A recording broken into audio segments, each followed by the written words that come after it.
Escribir el poema de la conciencia humana, aunque sea a propósito de un solo hombre, a propósito del hombre más insignificante, sería unir, fundir todas las epopeyas en una sola grandiosa y completa.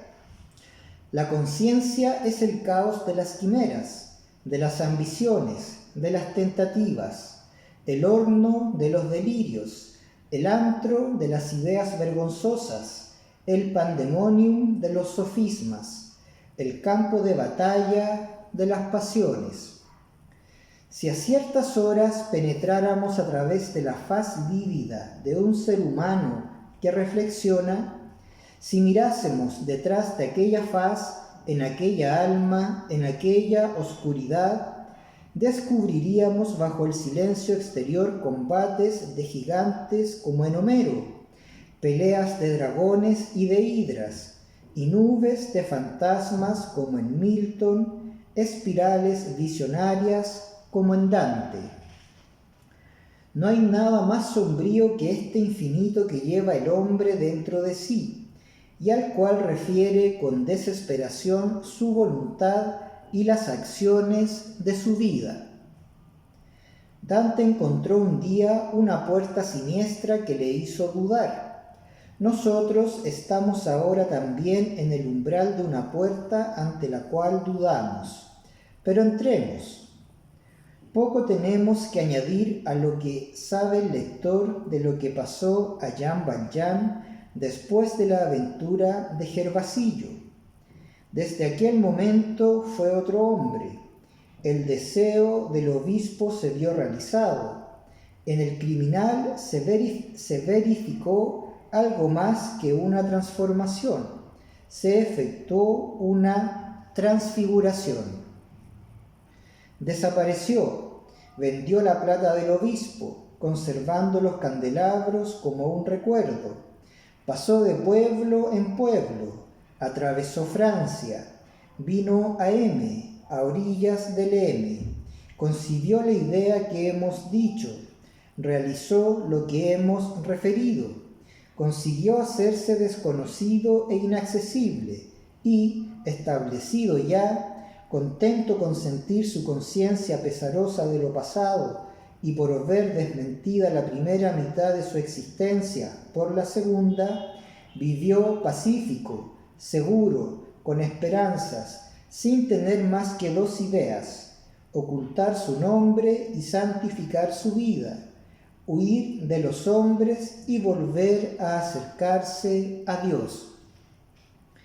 Estas dos ideas estaban tan estrechamente unidas en su espíritu que no formaban más que una sola, ambas igualmente absorbentes e imperiosas, y dominaban sus más pequeños actos. Casi siempre estaban de acuerdo para dictarle la senda que debía seguir.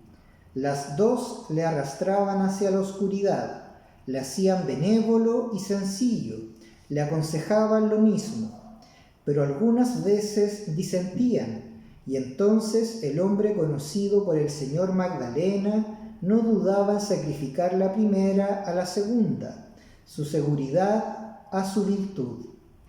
Así, a pesar de toda su reserva y de toda su prudencia, había conservado los candelabros del obispo, había llevado luto por su muerte, había llamado e interrogado a todos los saboyanos que pasaban, había tomado informes acerca de todas las familias de Faveroles y había salvado la vida al viejo Fauchelevent, a pesar de las terribles insinuaciones de Javert. Creía, como hemos notado ya, y de acuerdo con esto, con todos los hombres sabios, justos y santos, que el deber que tenemos para con nosotros mismos no es el primero de los deberes. Sin embargo, digamos aquí que hasta entonces no le había pasado nada semejante a lo que entonces le pasaba. Las dos ideas que dirigían a aquel hombre, cuyos dolores vamos relatando, no habían sostenido nunca lucha tan grave.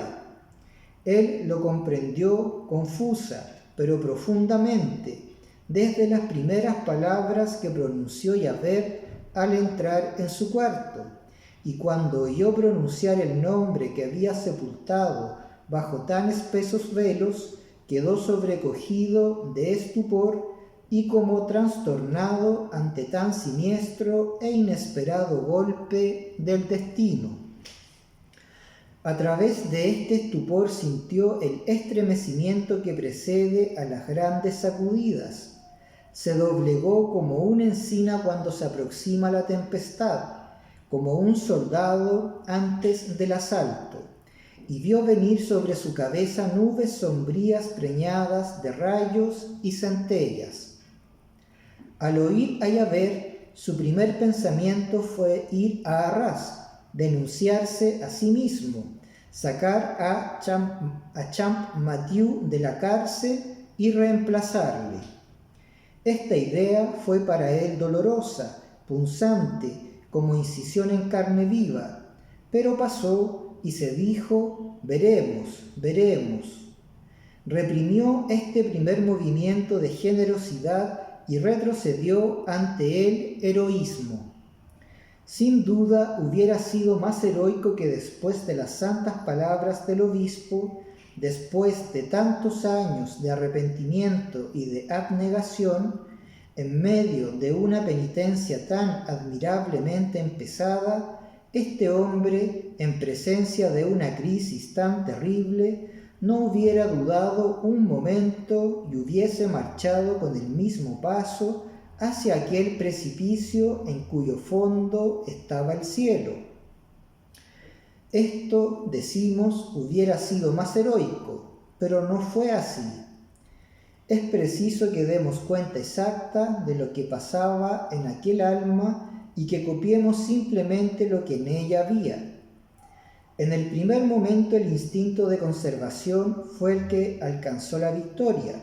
Recogió sus ideas, ahogó sus emociones, consideró la presencia de Yahvé conociendo la magnitud del peligro, difirió toda resolución con la firmeza del espanto, meditó sobre lo que debía hacer y volvió a adquirir su alma, del mismo modo que un gladiador vuelve a coger su escudo. El resto del día lo pasó en el mismo estado, alimentando un torbellino por dentro y aparentando una tranquilidad profunda por fuera. No hizo más que tomar lo que podemos llamar medidas de conservación. Su cerebro lo veía todo confuso, todo se chocaba dentro de él. Su turbación era tal que no podía distinguir la forma de ninguna idea. No hubiera podido decir nada de sí mismo, sino que acababa de recibir un gran golpe. Fue, como tenía por costumbre, a ver a Fantine y prolongó su visita al lado de aquel lecho de dolor por un instinto de bondad, diciéndose que debía obrar así y recomendarla a las hermanas por si llegaba el caso de tener que ausentarse.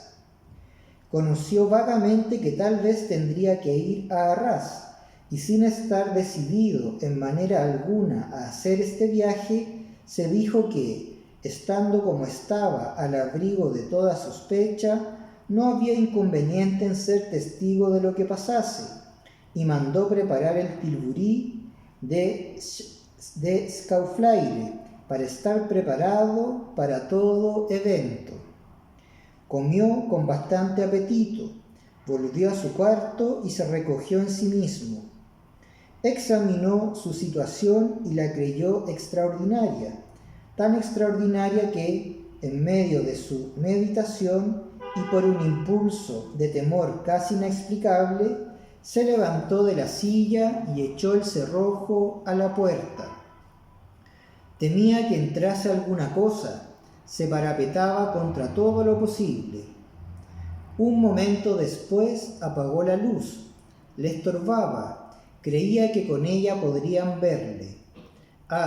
Lo que quería que no entrase había entrado ya. Lo que quería cegar le miraba fijamente. Su conciencia, es decir, Dios. Sin embargo, en el primer momento se hizo una ilusión, se creyó seguro y solo.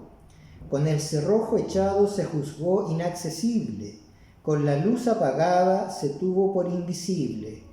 Entonces tomó posesión de sí mismo, apoyó los codos en la mesa y la cabeza en las manos, y meditó en la oscuridad. ¿Dónde estoy? Deliro. ¿Qué he oído? ¿Es cierto que he visto a Yahvé y me ha dicho todo esto? ¿Quién puede ser ese Chap Mathieu? ¿Se parece a mí? ¿Es esto posible? Cuando pienso en que ayer estaba tranquilo y tan lejos de dudar de nada, ¿qué hacía yo ayer a estas horas? ¿Qué hay en este incidente? ¿Cuál será su desenlace? ¿Qué haré? Estas preguntas eran su tormento. Su cabeza había perdido la fuerza necesaria para retener las ideas que pasaban por él como las olas. En vano quería detenerlas, oprimiendo la frente con ambas manos. En este tumulto que daba al traste con su voluntad y su razón, buscaba una evidencia y una resolución, pero nada sacó más que angustia. Ardía su cabeza, dirigióse a la ventana y la abrió completamente. No había ni una estrella en el cielo. Volvió a sentarse a la mesa. Así pasó la primera hora. Poco a poco empezaron a formarse y a fijarse en su mente algunas líneas vagas, y entonces pudo entrever con la precisión de la realidad no todo el conjunto de la situación, pero sí algunos pormenores. Comenzó por reconocer que por más extraordinaria y crítica que fuese esta situación, era dueño absoluto de ella.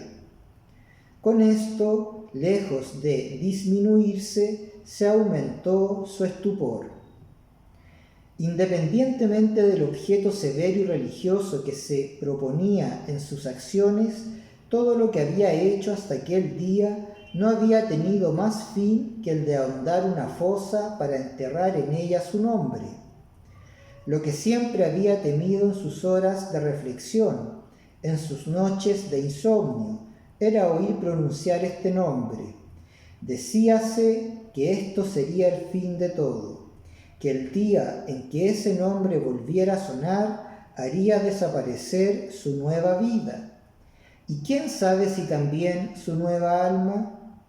Solo la idea de que así pudiera suceder le hacía temblar.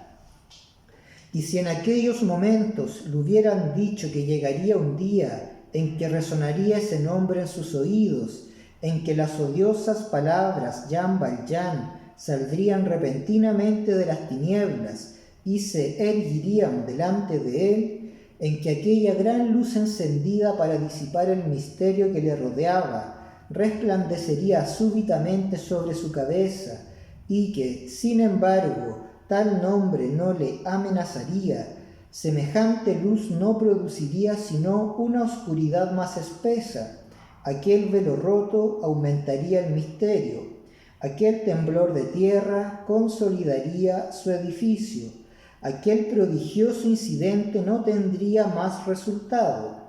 Si él quería que hacer su existencia a la vez más clara y más impenetrable, y de su confrontación con el fantasma de Jean Valjean el bueno y digno ciudadano señor Magdalena, saldría más honrado, más tranquilo y más respetado que nunca. Si alguno le hubiera dicho esto, le habría vuelto la espalda, teniendo estas palabras por insensatas. Pues bien, todo esto acababa de suceder. Toda esta acumulación de imposibles era un hecho. Dios había permitido que estos absurdos se convirtieran en realidades. Su meditación iba aclarándose y se iba explicando cada vez más su posición. Le parecía que acababa de despertar de un sueño y que iba resbalando por una pendiente en medio de la noche, de pie, tembloroso, retrocediendo en vano ante la orilla de un abismo. Veía claramente en la sombra a un desconocido, a un extraño, a quien el destino confundía con él, y le empujaba hacia el precipicio en lugar suyo. Era preciso, para que se cerrara el abismo, que cayese alguien, o él o el otro. No había más remedio que ceder al destino. La claridad llegó a ser completa en su cerebro, y conoció que su lugar estaba vacío en el presidio y le esperaba todavía, que el robo de Gervasillo le arrastraba a él, que aquel lugar vacío le esperaría y le atraería inevitable y fatalmente hasta que lo ocupase. Además, se dijo que en aquel momento había uno que le reemplazaba, y que mientras él estuviese representado en el presidio por Champmathieu y en la sociedad por el señor Magdalena, no tenía nada que temer con tal que no impidiese que cayera sobre la cabeza de Champmathieu esa piedra de infamia que, como la piedra del sepulcro, cae para no volverse a levantar. Como todo esto era tan violento y tan extraño, se verificó en él uno de esos movimientos indescriptibles que sólo ocurren 2 o 3 veces en la vida de un hombre, especie de convulsión de la conciencia que remueve todas las dudas del corazón, que se compone de ironía, de alegría, de desesperación, y que se podría llamar risa interior. Encendió bruscamente la luz. ¿Y qué?, se dijo, ¿de qué tengo miedo? ¿Qué debo pensar de esto? Estoy salvado, todo ha concluido. No tenía más que una puerta entreabierta por la cual podría entrar mi pasado en mi nueva vida. Esta puerta queda ahora tapiada para siempre.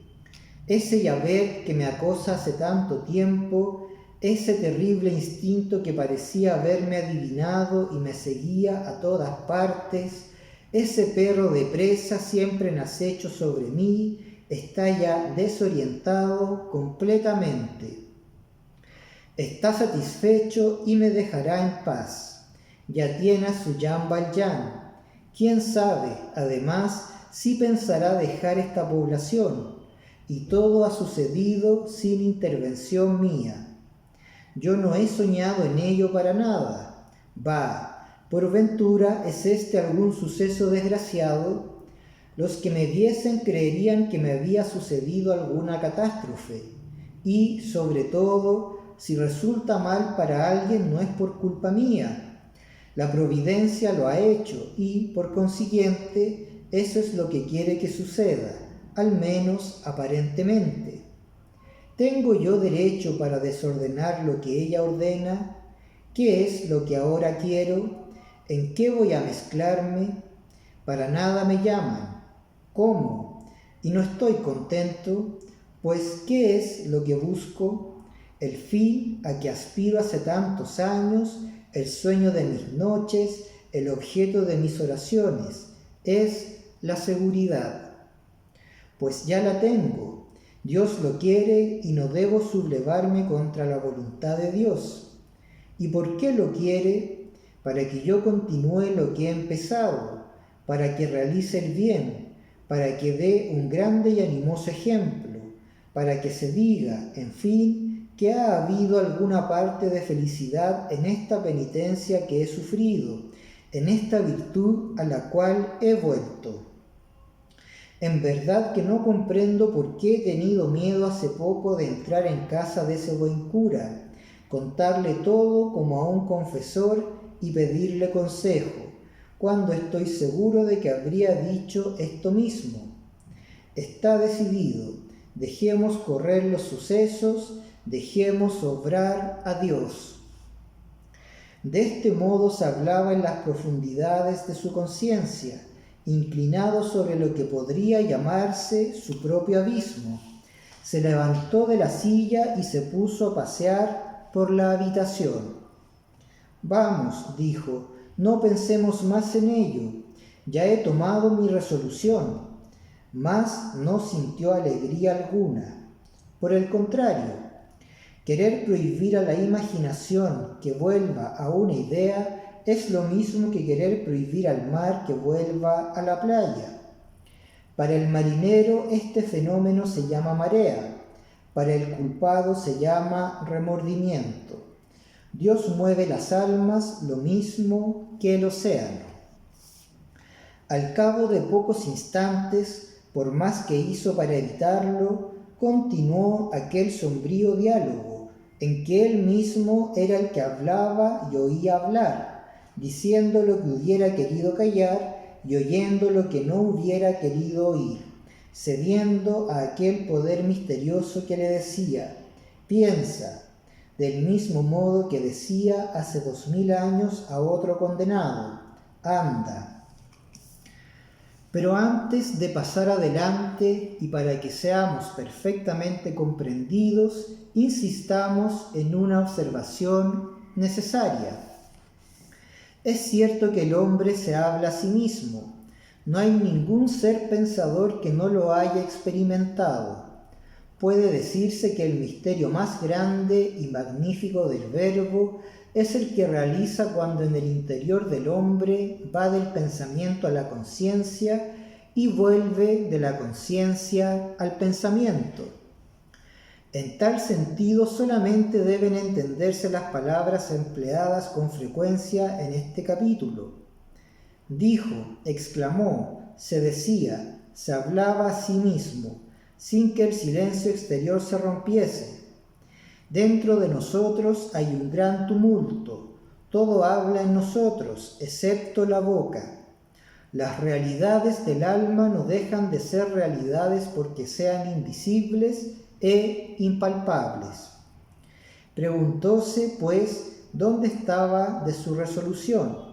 Se interrogó sobre esa resolución irrevocable y se confesó que el arreglo que había hecho en su espíritu era monstruoso, porque dejar pasar los sucesos, dejar obrar al buen Dios, era simplemente una idea horrible. Dejar que pasase adelante aquel error del destino y de los hombres, no impedirlo, ayudarlo con el silencio, no hacer nada, en fin, era una enorme injusticia, el colmo de la indignidad hipócrita, un crimen bajo, miserable, abyecto, vil. Por primera vez en 8 años acababa de sentir aquel desgraciado el sabor amargo de un mal pensamiento y de una mala acción. Lo expulsó de sí mismo con disgusto, como se escupe el objeto amargo que se rechaza de la boca. Y continuó preguntándose. Se preguntó severamente qué era lo que había entendido al decirse: he conseguido mi objetivo.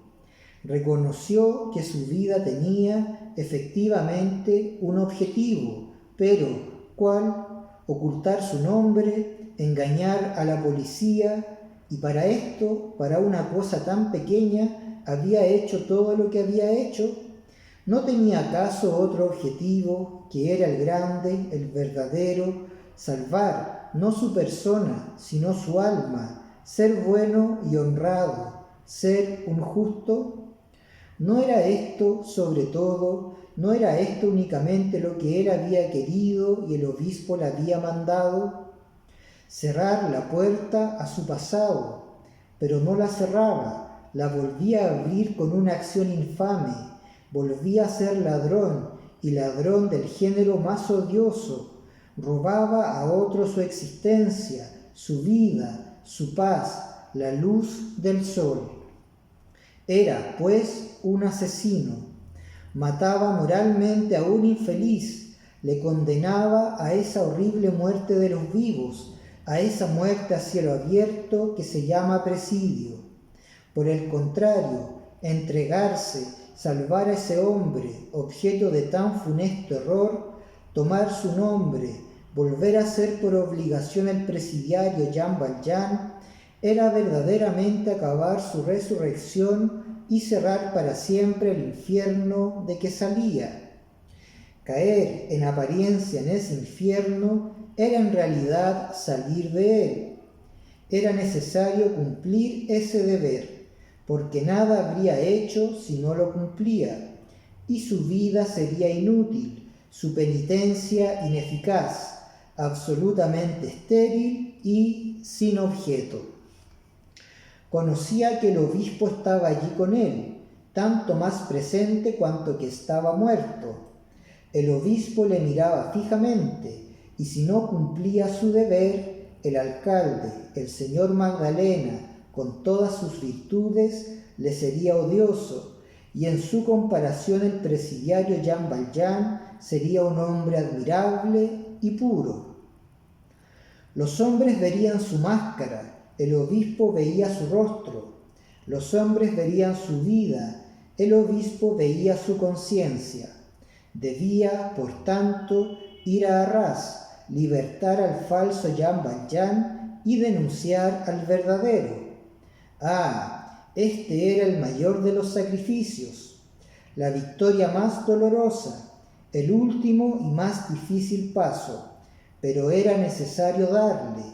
Cruel destino, no entrar en la santidad a los ojos de Dios sin volver a entrar en la infamia a los ojos del mundo.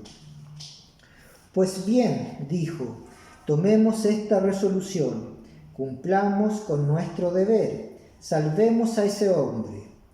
Pronunció estas palabras sin notar que hablaba en alto. Tomó sus libros, los comprobó y los arregló. Echó al fuego un paquete de recibos de comerciantes atrasados que le debían, y escribió y cerró una carta, en cuyo sobre hubiera podido leer cualquiera que hubiera estado allí. Al señor Laffitte, banquero, calle de Artois, París. Sacó de un cajón una cartera que contenía algunos billetes de banco y el pasaporte de que se había servido aquel año para ir a las elecciones. El que hubiera visto ejecutar todos estos actos en medio de tan grave meditación no hubiera sospechado lo que por él pasaba. Solamente a intervalos se movían sus labios, otras veces levantaba la cabeza y fijaba la vista en un punto cualquiera de la pared, como si hubiese precisamente allí algo que quisiera aclarar o alguien a quien tratara de interrogar. Así que terminó la carta para el señor Laffitte, la puso en el bolsillo con la cartera y volvió a pasearse. Sus ideas no habían cambiado. Continuaba viendo claramente su deber escrito en luminosas letras que resplandecían ante sus ojos y giraban con su mirada. Anda, da tu nombre, denúnciate. Veía también, y como si se moviesen delante de él con formas sensibles, las dos ideas que habían sido hasta entonces la regla de su vida: ocultar su nombre, santificar su alma. Por primera vez se le presentaban absolutamente distintas y comprendía su diferencia. Reconocía que una de ellas era necesariamente buena, mientras que la otra podía llegar a ser mala, que ésta era el sacrificio, aquella la personalidad, que una le decía el prójimo y la otra le decía yo, que una venía de la luz y otra de las tinieblas. Ambas luchaban entre sí y él lo veía. A medida que reflexionaba, iban creciendo ante los ojos de su espíritu y tenían ya colosales dimensiones. Le parecía que las veía luchar dentro de sí mismo en aquel infinito de que hemos hablado antes, en medio de la oscuridad y de la luz, una diosa, la otra gigante. Estaba lleno de espanto, pero creía que triunfaría la buena idea. Conocía que había llegado al segundo momento decisivo de su conciencia y de su destino, que el obispo había marcado la primera fase de su nueva vida y Champmathieu marcaría la segunda. después de la gran crisis, la gran prueba. Entretanto, la fiebre, apaciguada un instante, le volvió a invadir poco a poco. 1000 pensamientos le asaltaban, pero le fortificaban aún más en su resolución. Por un momento se dijo que tomaba el asunto con demasiado calor, porque Champmathieu no era nada importante y, en último resultado, había cometido un robo. Y se respondió: si este hombre ha robado algunas manzanas, tiene 1 mes de prisión, lo que es mucho menos que la cadena. Y quién sabe, ha robado, está probado. El nombre de Jean Valjean le oprime y parece que dispensa de pruebas. ¿No suelen pensar así los fiscales? Se cree que es ladrón porque se cree que ha sido presidiario.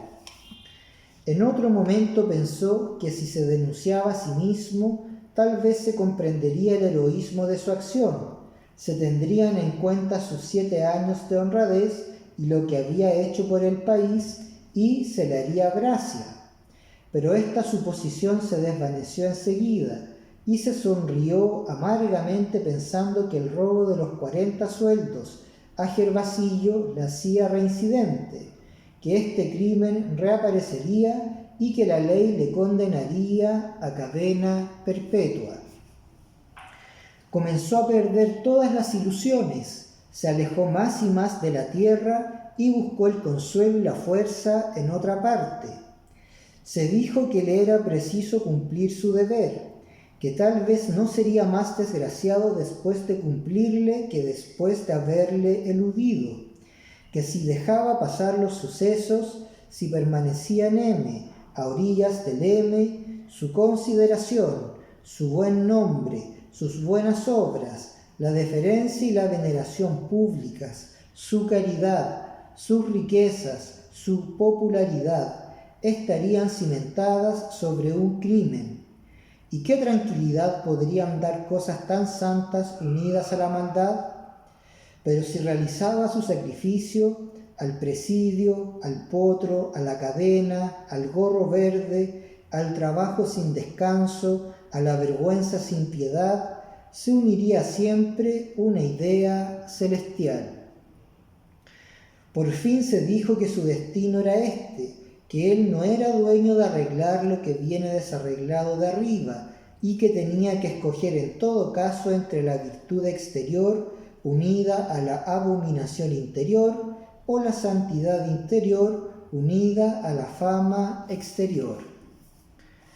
Su valor no desfallecía ante la lucha de tan lúgubres ideas, pero su cerebro se fatigaba y, a pesar suyo, empezaba a pensar en otras cosas, en cosas indiferentes. Sus sienes latían fuertemente, seguía paseando. Dieron las 2 en el reloj de la parroquia y después en el ayuntamiento. Contó las 12 campanadas en los 2 relojes. Comparó el sonido de las 2 campanas y recordó en aquel momento que algunos días antes había visto en un almacén de hierro una campana vieja que tenía grabado este nombre: Antonio Alvin de Romainville. Tuvo frío, encendió un poco de lumbre, pero no se le ocurrió cerrar la ventana. Después volvió a su estupor y le fue preciso hacer un gran esfuerzo para recordar lo que estaba pensando antes de que diesen las 12. Al fin lo consiguió. Ah, sí, se dijo, había tomado la resolución de denunciarme. Entonces se acordó de Fantine. Ah, exclamó, ¿y esta pobre mujer? Aquí comenzó una nueva crisis. Al presentarse bruscamente Fantine en su delirio como un rayo inesperado de luz, le pareció que todo cambiaba de aspecto en su derredor y dijo: «Ah, hasta ahora solo me he tenido en cuenta a mí mismo, solo he considerado mi interés particular. Si me conviene callarme o denunciarme, ocultar mi persona o salvar mi alma, ser un magistrado despreciable y respetado o un presidiario despreciable y venerable, es decir, que no he salido de mí. Pero, Dios mío, todo esto no es más que egoísmo. Podrán ser formas distintas de egoísmo, pero al cabo es egoísmo puro. Y si pensás un poco en los demás, la caridad empieza por los demás. Veamos, examinemos, quitándome a mí, borrándome, olvidándome, ¿qué sucedería de todo esto? Si me denuncio, me prenden, sale en libertad Champmathieu, me envían al presidio y, después, ¿qué sucederá aquí? Aquí hay un país, un pueblo, fábricas, industria, obreros, hombres, mujeres, ancianos, niños desvalidos. Yo lo he creado todo, le he dado vida. Donde hay una chimenea que humea, he puesto yo la leña en el fuego y la comida en el puchero. Yo he creado el bienestar, la circulación, el crédito. Antes no había nada. Yo he vivificado, animado, fecundado, estimulado y enriquecido el país. Si desaparezco, todo muere. Y esa mujer que ha padecido tanto, que tiene tantos méritos en su caída y cuya desgracia he causado yo sin querer, y esa niña que iba yo a buscar, según he prometido a su madre, ¿no debo algo a esa mujer en reparación del mal que le he hecho? Si yo desaparezco, ¿qué sucederá? La madre morirá. La niña sabe Dios qué será de ella. Esto es lo que sucederá si me denuncio. Y si no me presento, veamos qué sucederá entonces. Después de haber hecho esta pregunta se detuvo y pasó por un momento de duda, de temor, pero esto duró poco y se respondió con calma.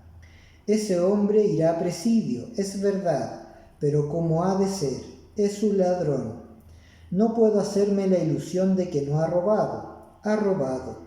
Yo me quedo aquí. En 10 años ganaré 10 millones. Los reparto en el país. No tengo nada mío. No trabajo, pues, para mí. La creciente prosperidad de todos, la industria que despierta, las manufacturas y las máquinas que se multiplican, hacen felices a 100, a 1000 familias. El país se puebla. Se crean pueblos donde solo había caseríos, se crean caseríos donde no había nada. Desaparece la miseria y, con ella, el escándalo, la prostitución, el robo, el asesinato, todos los vicios, todos los crímenes. Esa pobre madre educa a su hija y hay todo un país rico y honrado. Estaba loco, pensaba un absurdo cuando trataba de denunciarme. Debo meditarlo bien y no precipitarme. ¿Por qué me había de agradar más hacerme el grande, el generoso? ¿Sería esto un papel de melodrama, simplemente de melodrama? Yo no había pensado más que en mí solo. Y por salvar de un castigo, quizá un poco exagerado, pero justo en el fondo, a un ladrón, a un malhechor, indudablemente ha de perecer un país entero, ha de morir esa mujer en el hospital y ha de quedar su hija abandonada en la calle como si fuera un perro. Esto sería abominable, sin que la madre haya visto a su hija, sin que la hija conozca apenas a su madre. Ha de suceder todo esto por ese pícaro ladrón que seguramente merecerá la cadena por algo más que por el robo de las manzanas. ¿Qué escrúpulos son estos que salvan a un culpado y sacrifican inocentes, que salvan a un viejo vagabundo a quien solo quedan algunos años de vida y no será más desgraciado en el presidio que en su casa, y sacrifican a toda una población, a madres, a mujeres y a niños? Esa pobre Cosette, que no tiene más que a mí en el mundo y que estará en este momento tiritando de frío en el tabuco de los Thénardier. otra canalla por otro estilo. ¿Faltaré, pues, a mi deber respecto de toda esta gente? ¿Iré a denunciarme? ¿Haré esta solemne tontería? Pongámonos en lo peor. Supongamos que al obrar así cometo una mala acción y que mi conciencia me culpa por ella algún día. Aceptar por el bien del prójimo esta culpa que cae sobre mí solo, esta mala acción que no compromete más que a mi alma, es un sacrificio, es una virtud. Se levantó y volvió a pasear. Esta vez parecía estar contento. Así como los diamantes solo se encuentran en las profundidades de la tierra, las verdades solo se hallan en las profundidades del pensamiento. Le parecía que después de haber descendido a estas profundidades, después de haber andado a tientas en lo más negro de las tinieblas, acababa de hallar un diamante, una verdad, que la tenía en la mano y que se deslumbraba al mirarla. Sí, pensó entonces, esto es, ahora estoy en la verdad, tengo la solución, me era preciso decidirme y ya me he decidido. Esperemos, no vacilemos, no retrocedamos, porque así conviene, no a mi interés, sino al interés general. Soy Magdalena, me quedo Magdalena, desgraciado del que es Jean Valjean, ese no soy yo. Yo no conozco a ese hombre, no sé quién es. Si hay alguno que sea Jean Valjean ahora, que se arregle como pueda. A mí no me importa. Este es un nombre de fatalidad que flota en la noche. Si se detiene y cae sobre una cabeza, tanto peor para ella. Se miró entonces al espejo que estaba encima de la chimenea y dijo: «Ah, me consuela el tomar una resolución. Ya soy otro». Dio algunos pasos después y se detuvo de repente. «Vamos», dijo, «no debo dudar ante ninguna consecuencia de la resolución que he tomado. Hay todavía algunos hilos que me unen a Jean Valjean y es necesario romperlos. En este mismo cuarto hay objetos que me acusarían, testigos mudos que deben desaparecer». Metió la mano en el bolsillo, sacó una cartera, la abrió y cogió una llavecita. Introdujo esta llave en una cerradura, cuyo agujero apenas se veía por estar oculto entre las sombras más oscuras del dibujo de papel que cubría la pared. Abrióse un escondrijo, una especie de armario colocado entre el ángulo de la pared y el cañón de la chimenea.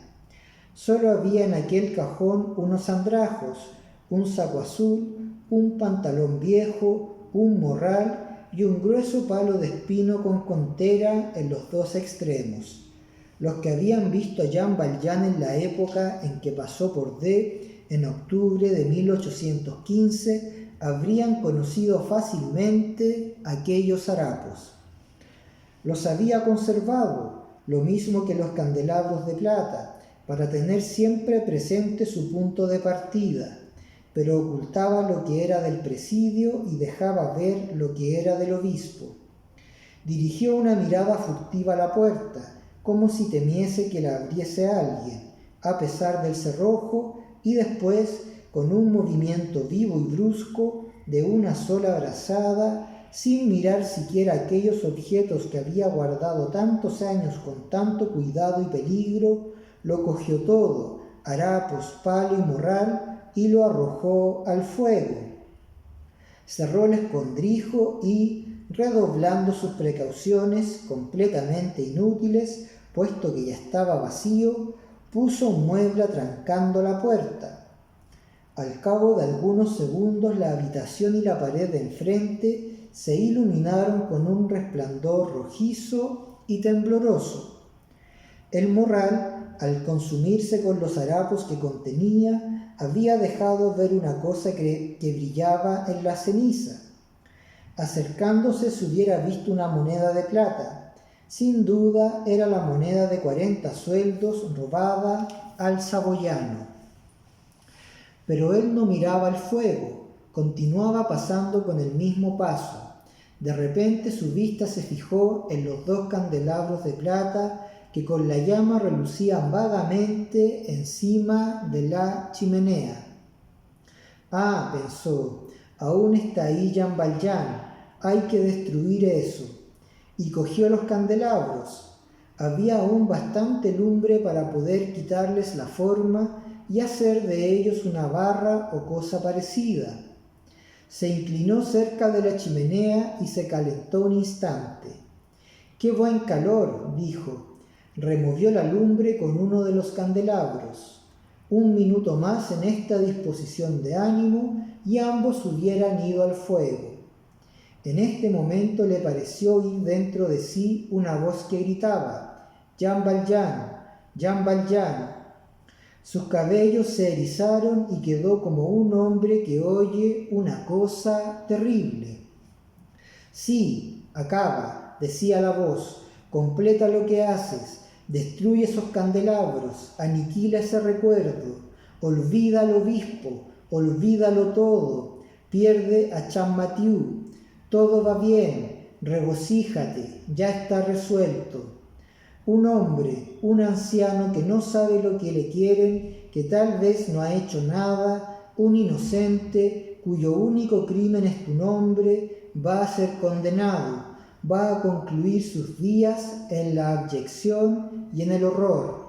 Está bien, sé hombre respetable, quédate siendo señor alcalde, ilustre y honrado, enriquece al pueblo, alimenta a los indigentes, educa a los huérfanos, mírate feliz, virtuoso y admirado, que mientras tanto, mientras tú estás aquí rodeado de alegría y de luz, otro usará tu chaqueta roja, llevará tu nombre en la ignominia y arrastrará tu cadena en el presidio.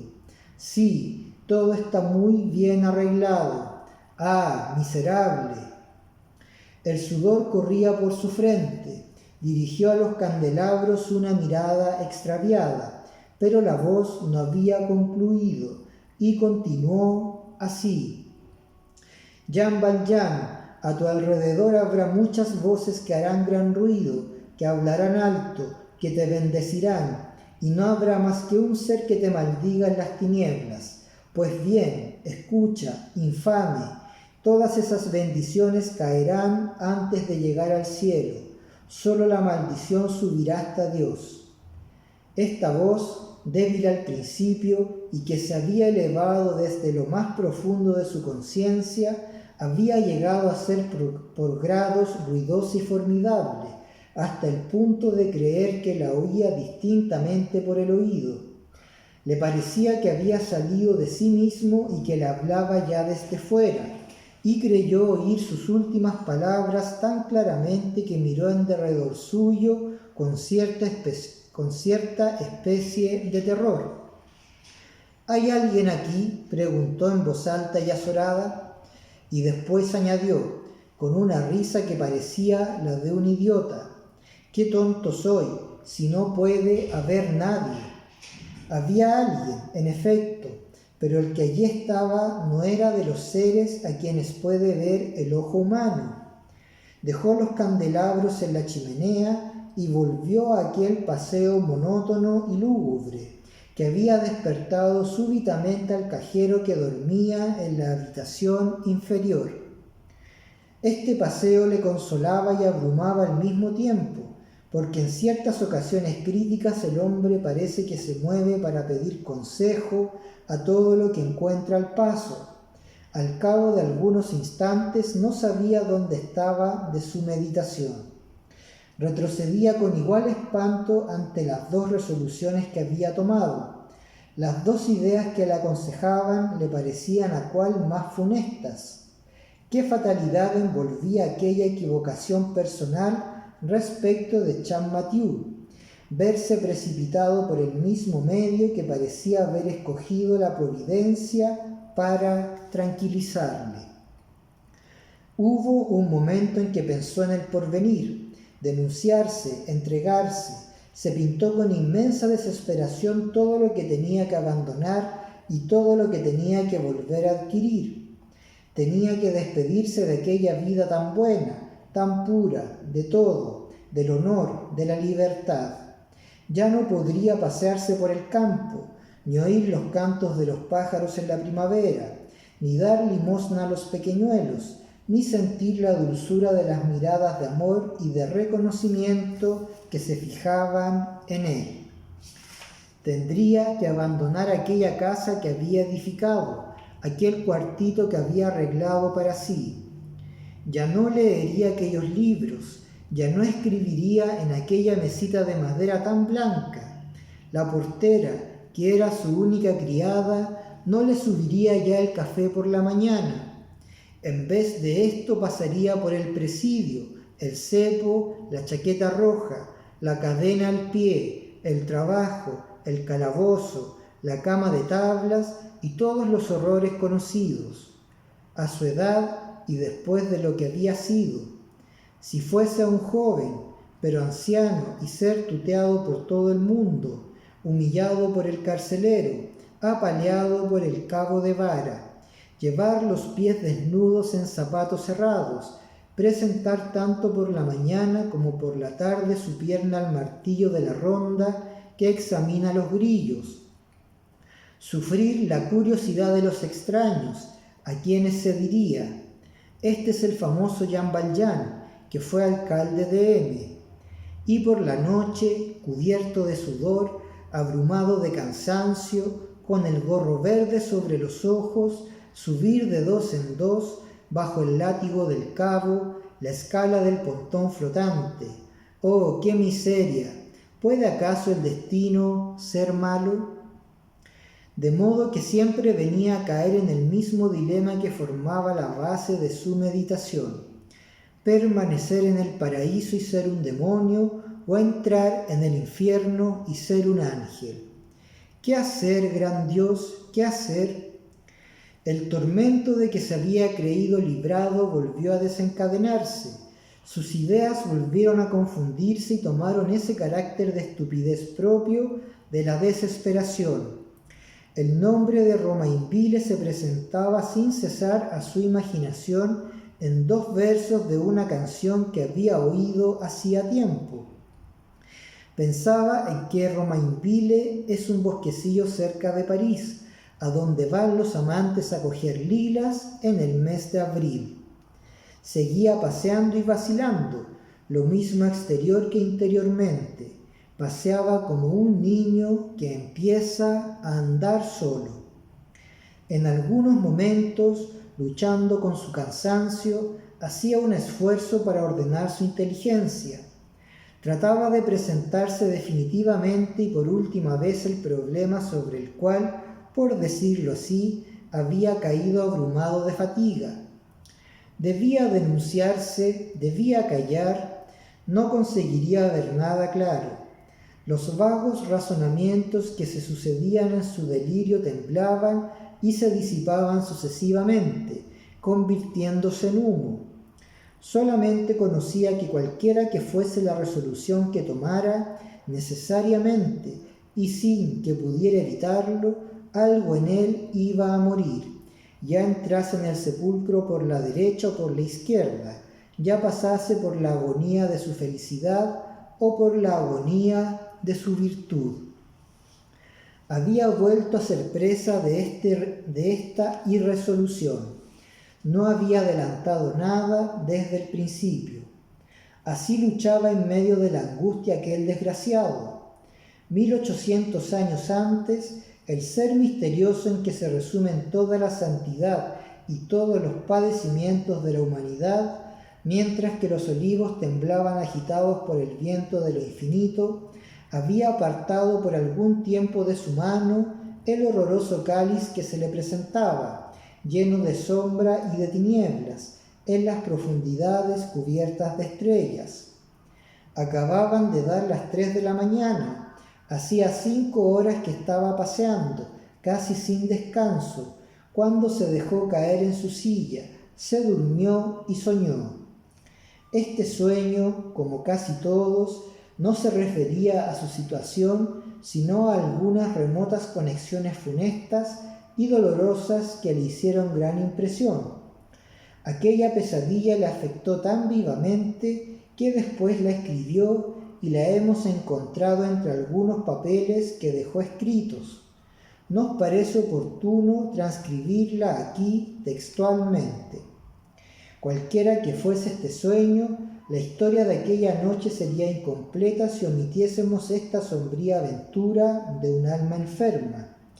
Vamos, pues, a referirla. En el sobre decía lo siguiente: sueño que tuve aquella noche. Estaba en el campo, en un campo triste donde no había hierba. No podía distinguir si era de día o de noche. Me paseaba con mi hermano, con el hermano de mi infancia, del cual debo decir que apenas me acuerdo, que nunca pienso en él. Hablábamos y encontrábamos algunos paseantes. Hablamos de una vecina que habíamos tenido y que, viviendo en el cuarto bajo, trabajaba con la ventana siempre abierta. Durante nuestra conversación sentíamos el frío que producía aquella ventana abierta. No había árboles en aquel campo. Pasó un hombre cerca de nosotros. Era un hombre desnudo, de color de ceniza, montado en un caballo de color de tierra. Era calvo, veíanse su cráneo y una porción de venas que lo cruzaban. Llevaba en la mano una varita flexible como un sarmiento y pesada como el hierro. Pasó a nuestro lado y no nos dijo nada. Mi hermano me dijo: vámonos por el camino hondo. Había un camino hondo por el cual no se veía ni un matorral ni una hierbecilla. Todo era de color de tierra, incluso el cielo. Al cabo de algunos pasos nadie me respondió cuando hablé, y entonces noté que mi hermano ya no iba conmigo. Vi un pueblo y entré en él. Creo que debía ser Romainville. ¿Y por qué había de ser Romainville? La primera calle que vi estaba desierta. Pasé a otra. Detrás de la esquina había un hombre en pie, apoyado en la pared. Le pregunté: ¿qué país es este? ¿Dónde estoy? El hombre no respondió. Vi abierta la puerta de una casa y entré. La primera habitación estaba desierta. Entré en la segunda, y detrás de la puerta había un hombre en pie apoyado en la pared. Le pregunté: ¿de quién es esta casa? ¿Dónde estoy? El hombre no respondió. La casa tenía jardín y entré en él. Estaba desierto, pero detrás del primer árbol había un hombre en pie. Le pregunté: ¿qué jardín es este? ¿Dónde estoy? El hombre no respondió. Recorrí después el pueblo y vi que era grande. Todas las calles estaban desiertas, todas las puertas abiertas. Ni un ser viviente pasaba por las calles, ni se movía en las casas, ni se paseaba por los jardines. Pero detrás de cada esquina, de cada puerta, de cada árbol, había un hombre en pie y en silencio. No se veía más que uno de una vez y todos me miraban al pasar. Salí del pueblo y anduve por el campo. Poco después volví la cabeza y vi una gran multitud que venía detrás de mí. Conocí a todos los que había visto en el pueblo. Tenían unas cabezas extraordinarias. Parecía que andaban muy despacio y, no obstante, marchaban más deprisa que yo. No hacían ruido alguno al andar, y en un instante me alcanzaron y cercaron. Sus rostros eran de color de tierra. Entonces el primero a quien yo había visto en el pueblo me dijo: ¿a dónde vais? ¿No sabéis que estáis muerto hace mucho tiempo? Abrí la boca para responder y vi que ya no había nadie a mi lado. Aquí despertó. Estaba helado. El viento frío de la mañana hacía girar las hojas de la ventana abierta. La lumbre se había apagado.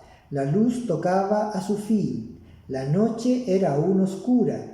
Se levantó y se asomó a la ventana. No se veían estrellas en el cielo. Desde la ventana se descubrían el patio de la casa y la calle. Un golpe seco y duro que resonó en el suelo le hizo bajar la vista, y vio debajo de sí 2 estrellas rojas, cuyos rayos se extendían y desaparecían caprichosamente en la sombra. Como su imaginación estaba aún medio sumergida en la bruma de los sueños, exclamó: «Calla, no hay estrellas en el cielo, pero están en la tierra».